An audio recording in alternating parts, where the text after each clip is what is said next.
Hello, everybody, and welcome to another edition of the Bengal Tiger Podcast. I'm Matthew Brune, and here by myself today, but wanted to get on here and talk to y'all after the first day of fall camp for LSU. Obviously, this Thursday, August 1st, we were out there in the heat for a couple hours, brought a change of shirts, so I was able to get that swap out before Brian Kelly got to the press conference. But regardless, going to talk football here. Honestly, this is going to be really not much fat. I'm just going to tell y'all what I liked, what I didn't like. Um, a lot of this stuff, if not all of it, has already been covered on the Bengal Tiger On3, including more than just what I'm going to talk about today. Shea Dixon has his own stuff up as well in terms of the cornerback position. I have projected depth charts up. I have takeaways from the day, stuff that I'm not even going to mention on here. It's all on the site, Bengal Tiger On3. Go become a subscriber. But yeah, we're just going to rip right through this, go position by position, basically. Offense, defense, get you in, get you out. Talk about what I saw for day one, what it means in the big picture. Obviously, we don't want to overreact to day one, but I think in general, you can tell fairly early who's comfortable, who's not, who the coaches trust, who they don't, and who they're obviously the positions that they're tweaking and trying to figure out with. So with all that in mind, let's get into it. I'll start at the quarterback spot. Garrett Nussmeier is quarterback one. None of that changes. I didn't think he was fantastic today. I thought he was good. He had some, he hit the easy throws, hit throws you expect him to make. He forced the ball down the left sideline. Ashton Stamps picked it off in 7-on-7. I'm not sure what he saw there. And he hit Pimpton on the hands. It was a little high, and then Pimpton didn't come down with it. I don't know who I blame on that, but it was a fine day for Garrett Nussmeier. I'm not worried about him. I think he's going to be awesome this year, but wasn't like he was a can't miss, guy on day one, but it's day one. So Nussmeier, he'll be fine. Had a fine day. AJ Swan and Ricky Collins at the quarterback two spot is really interesting because I honestly, based on what I've seen through the spring, what I've seen now through one day of the fall, I think Ricky Collins is pushing very, very, very hard to be a quarterback two here. Now, when the bullets are flying and we get into a game situation where Nussmeier, let's just say, has to miss a drive, who do they trust? Probably the guy with SEC starts, right? AJ Swan, who's a veteran, or at least has maybe not an older veteran, but at least has starts under his belt. But in camp, I think Ricky Collins has had really throughout this entire year, I think he has shown significant improvement in his throwing mechanics. He has a real zip to his ball when he unloads it. And I think he's very much pushing AJ Swan for a potential quarterback two job. Again, in a game, will Brian Kelly turn to Ricky Collins over AJ Swan? I don't know, but I definitely think Ricky Collins has been a welcomed, kind of a blossoming type of player there, which we weren't sure out of high school how much his throwing development would really occur in his first couple years. It's been really, really impressive. So shout out to Ricky Collins there. Colin Hurley's also getting some snaps, but nothing crazy. He threw a touchdown and he threw a pick in the 7-on-7 portion that I saw. Running back, Josh Williams, Caleb Jackson, John Emery, Caden Durham. Obviously, John Emery coming off of an ACL injury that he suffered last year. I just wrote a story on the running back room, so you can check that out on the Bengal Tiger. So I'll leave this kind of short. I think Williams and Jackson are really good. Jackson definitely looks stronger. Definitely looks a little bulkier. He's still not a pass catcher. I think he's gonna have to get better as a pass protector. So that's where him and Josh Williams complement each other really well. I like those two just as a 1-2 punch. And then John Emery looked pretty spry out there, considering he tore his ACL 10 months ago, 9 months ago, something like that. So we'll see how he gets back. And then Caden Durham, we didn't see much of him at all, really. Day one for a freshman that was a summer enrollee. That's not a shock at this point. Then we go to receiver. This is Kyron Lacey. This is going to be a really interesting camp for Kyron Lacey because last year, I don't know if y'all remember, I was so high on Malik Neighbors, and everybody was because he was fantastic. He was the best player on the team last year, leaving fall camp, bar none, bar Jane. Better than Jane Daniels, better than Brian Thomas, better than anybody on the field. He made play after play after play. Kyron Lacey made a couple plays today, and so you want to give him that credit. It'll be interesting to see if he continues to make just awesome plays and continues to just moss corners. We know the cornerbacks, we'll get to them later, but it's a shaky room for the past 2 years. But still, Kyron Lacy should be feasting in these practices, and he had a good day today. So feel good about Lacy. Honestly, feel pretty good about Hilton and C.J. Daniels and Xavier Thomas. That's the next three to me. And while none of them had like a jaw-dropping moment, I think they were all really solid, had good hands, didn't see any drops, which we always watch for in these camp settings because drops is typically something that translates to the season. You look at Keyshawn Boutte last year. You look at Kyron Lacy the past 2 years. You look at some of these players that have had drops during the season. You've been able to project it in the offseason. And so didn't have any of those concerns. Shelton Sampson last year, going into the year, had drop concerns. Leaving the year, had drop concerns. So that's just another example. Speaking of Shelton Sampson, he made a couple of really nice plays. He made one awesome catch on the sideline, had one, people are calling it a catch. I don't know. I thought the ball hit the ground, but hey, let's just say he caught it over J.K. Johnson. It was a great rep either way.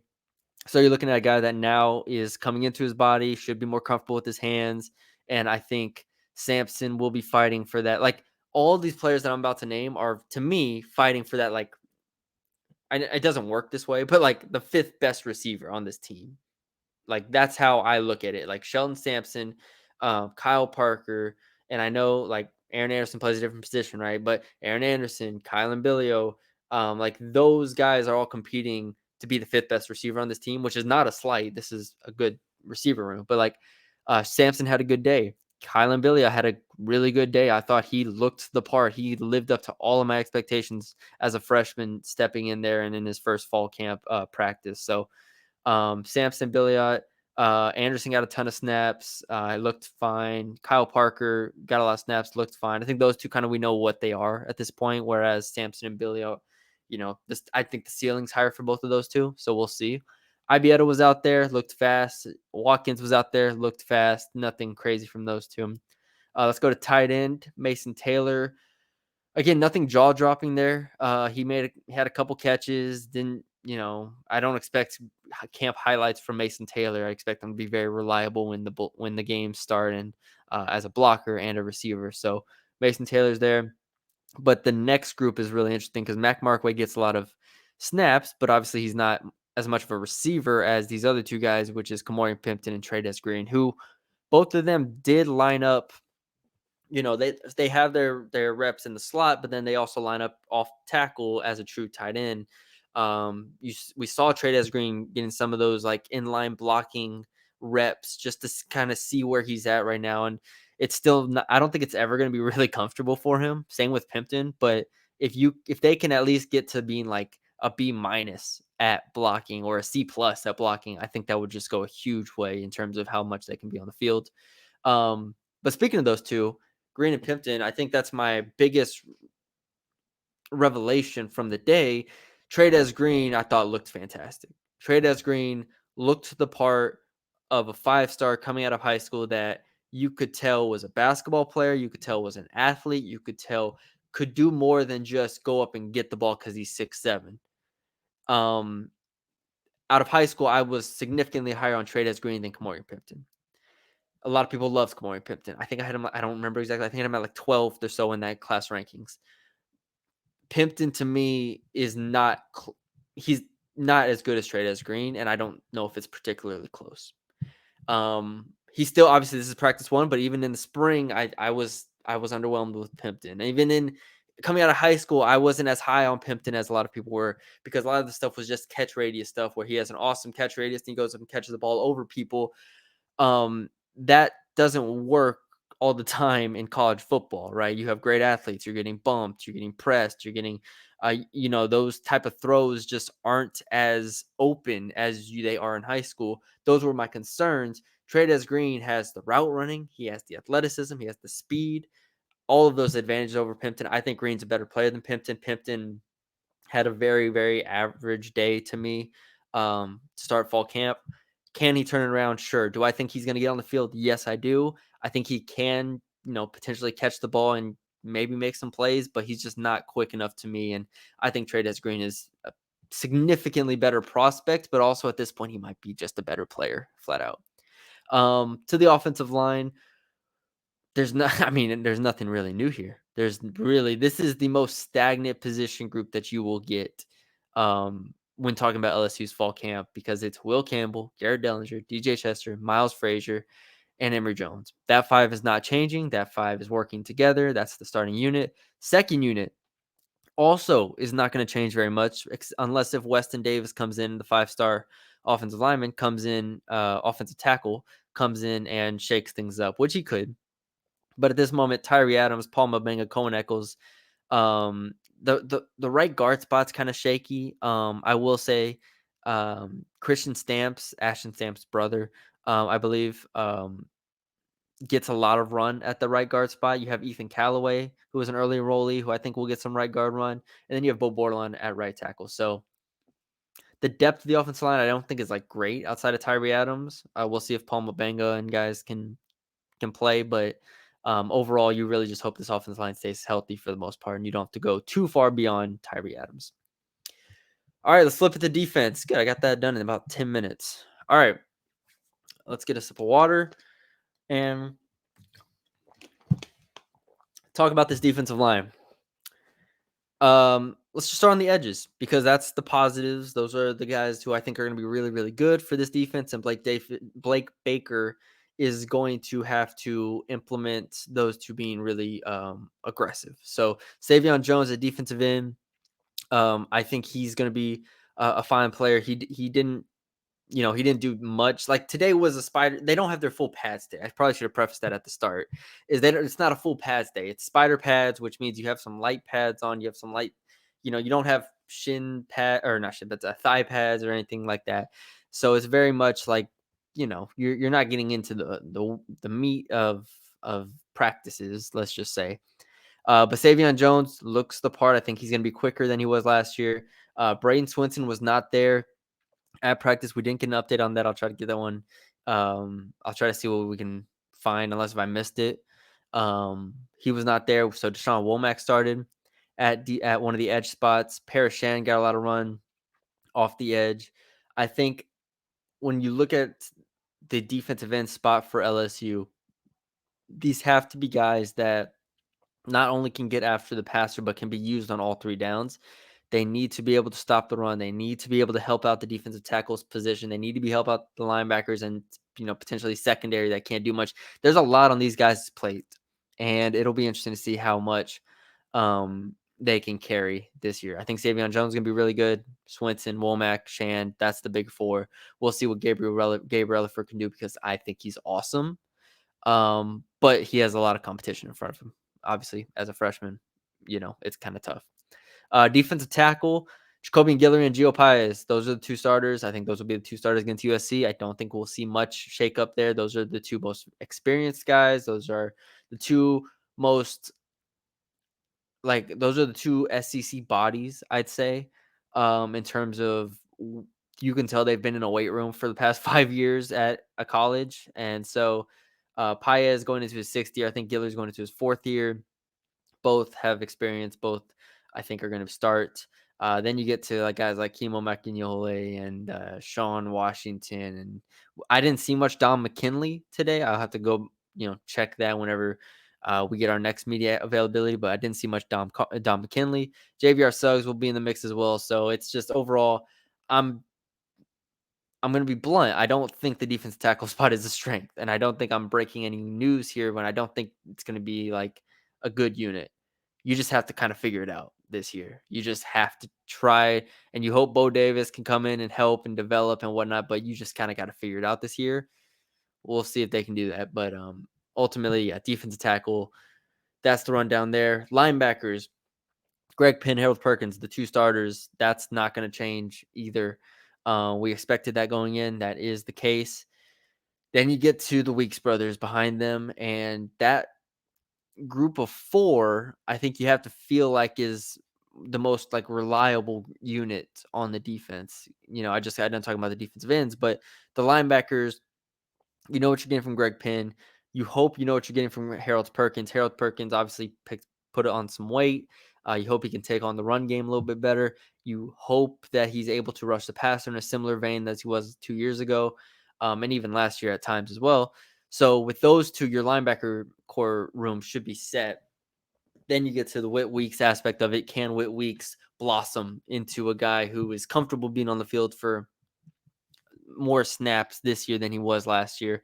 West Weeks, I know the coaching staff likes him. I think he's someone that can give them some depth. I mean, this is the group that kind of has to be your engine. And the question becomes is like, how much can they mask on the defense? How much can they overcome? Can they overcome bad defensive tackle play? Can they overcome occasionally bad safety play? Like that, they're going to have to kind of be the glue for this team. They cannot come undone. Even if everything else comes undone, the linebacker group has to stay together here, and they have to make plays. So we'll see how that goes. But I do think that group was worth noting. Corner. Zy Alexander was suited up, did not practice. He's still recovering from the ACL injury. I told people, fans and people in general want to be like, it's been 9 months. It's been 9 months. He had an ACL injury. It's been 9 months. Get him on the field. That's not how this works. And obviously, I'm not a doctor, but we have watched enough sports in the course of our lives to know that last year Mason Smith was a perfect example. He's cleared. He's healthy. He's good. He's all right. Let's get him going. He ends up having to compensate and turns an ankle in camp, and then throughout the season doesn't look right. And it's just like, yeah, he's not healthy. Keishon Butte 2 years ago, right? Ankle injury, goes into the year injured, has a really, really poor year.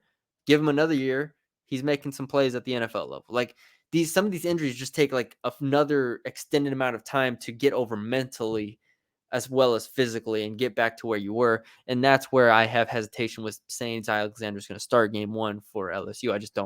I can't say that in with any confidence right now. So Zy, we'll see how he does. Maybe he does, get back to where he was last year in the next 3 weeks, 4 weeks, but I'm just not going to bet on it right now. As to the guys who were there and were practicing today, Ashton Stamps started at corner and Sage Ryan started at the other cornerback spot today. And I had to do a little double take because it was like 15 at corner. I was like, I thought we moved past this. I thought this was in in our rear view because throughout the spring, he played safety. He played safety right next to Jordan Gilbert. And Brian Kelly afterwards said he's cross training at safety and corner. And this, in the spring, he played safety. In the fall, he's going to play corner. To me, it sounds like they don't know what they're doing with him, and it sounds like he's not good enough to play either position. So let's just try him out, and then he'll fill whatever hole we need, right? If we need a safety, we'll put him at safety. If we need a corner, we'll put him at corner. He's average enough at both to maybe fill a hole for us at either one. Like last year, right? Last year, he was fine. He was good enough to hold down the cornerback spot and not be atrocious. This year, I think that's it. They're going into it the same thing. Sage Ryan is good enough to not like outright lose us games at corner and at safety. Unfortunately, when you have too many players like that, or if you have him in this situation, and let's say some of the other safeties or corners don't work out, then it becomes an overarching problem for this defense. So you hope that Sage not only improves and is comfortable, but can be above average at whatever position he plays. I'm going to assume that he's going to play corner this year, and maybe they moved him there because of Javian Toviano's situation. I don't know, but we'll see where Sage Ryan ends up. I'm not 100% sure right now. Ashton Stamps, I thought looked fine. He had a pick, good player. PJ Woodland, freshman out of Mississippi, who I was bullish on, and I know a lot of people were bullish on coming into the year. I think PJ Woodland is going to be a good player at LSU. There's no hesitation in that. I think he was vastly underrated. I think he is an absolute baller. I think he's a great athlete. I think he's multifaceted.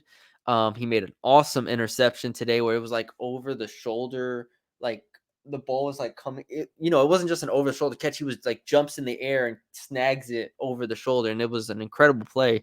And then he also made a great pass breakup a couple plays later. So like PJ Woodland's going to be awesome.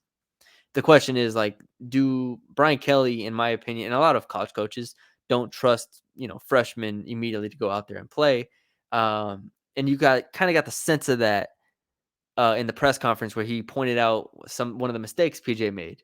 And so it's like, all right, PJ made a good play, made a mistake. That's going to be the case for all the freshmen. My counter to that is that if Zy Alexander is not healthy, and if I don't know Javion Toviano's situation, he's returned to the team. But let's just say either he's better than Toviano or Toviano is not in the picture. Who else are you going to over PJ Woodland? Because I don't think there should be anybody else here you're going to over PJ Woodland. I think he's that good. So, and the rest of the room is that questionable. J.K. Johnson looked fine. Michael Turner, I thought looked fine. Got a couple reps in there. I didn't get a great look at him. Again, all this is day one stuff, but Michael Turner at corner, there are some expectations for him to come in and be able to play fairly early in his career, maybe not this year, but next year. He's a good athlete and has good speed, so we'll see. And then the Toviano aspect of it, he was at practice, did not participate, but was suited up. So, Brian Kelly said they're trying to work him back. They're trying to get him reacclimated and ready to go. So we'll see how Toviano factors into all of this as well. At the star spot, Major Burns held that down. Didn't see a ton from him in terms of anything notable, good or bad. Very vocal, as we know Major Burns to be. And then the backup for him was actually Juwan Johnson, which was a little bit of a surprise because that pushed Kylan Jackson up to safety. And maybe it's because Kylan Jackson went to safety that they end up moving Juwan Johnson over to the star spot. But regardless, Juwan Johnson is at the star. I need to see more of him in terms of tackling, in terms of positioning, in terms of just being in those positions to make the plays because, there's not a ton of experience in that regard because he was just so utilized in so many different ways in high school. So it's going to be interesting to see how he kind of develops. Kylan Jackson, or we can move to the safety spot now. Jordan Gilbert and Jordan Allen were the two starters, which didn't surprise me, but I think surprised a lot of people. Jordan Allen is a complete afterthought to a majority of LSU fans right now. And I'm not saying he's going to be like a fantastic player, but I think he's been building towards this and he's been putting the legwork in. Jordan Allen out of high school, I was really high on, which, or not, I don't want to say really high on. I was high on compared to relative to where everybody else has had him, which I'm fine being wrong on. But like to me, he always had talent, and I think he always put the work in and was flexible enough to play like the nickel or safety spot. So I actually don't hate the move. I actually kind of like it more than Sage Ryan at safety. But yeah, Jordan Gilbert, Jordan Allen starters there, Deshaun Spears and Kylan Jackson, the two backup safeties. And Spears and Jackson, when you watch them on the field, it's like they're both like 6'2". I think McBride or Spears is even like 6'3". They just look the part in terms of like being long, athletic guys that Jackson, we know from his high school tape and even like last year, can come down and fill run gaps. Spears is an awesome like ranging type safety that can make a lot of plays in coverage. So like it might not happen this year, but you get a safety duo with Spears and Jackson, and I'm in love, absolutely in love with that hypothetical duo at safety. Didn't get to see much of Joel Rogers. I think the expectations are still pretty high for him. I think he's going to be a good player, but yeah, Joel Rogers is in the mix as well. Let me see if I missed anybody. I don't think so. I watched a little bit of Kalaj Cobbins on the defensive line. Looked fine. I'll see if I can find more of him. Bernard Kazi, I saw a rep of him versus Kylan Billiot, and Billiot won that, I think, fairly easily. So, make of that what you will. And I think that's it. I didn't get to see any special teams. Did not get to see punt return, kick return. Didn't get to see kicker, punter. So don't ask me about that. But there you go. There you have it. Those are all of my thoughts. I think all of my thoughts from fall camp today. I appreciate y'all for watching and listening. I guess I'll post it on the audio side as well. But yeah, leave us a like, comment, share, subscribe if you haven't already. Subscribe to the Bengal Tiger on 3. If you haven't already, we are literally we have so much content going over there right now. Let me see. Let me share my screen with y'all real quick, just so you can get a a visual. Yeah, let me zoom out.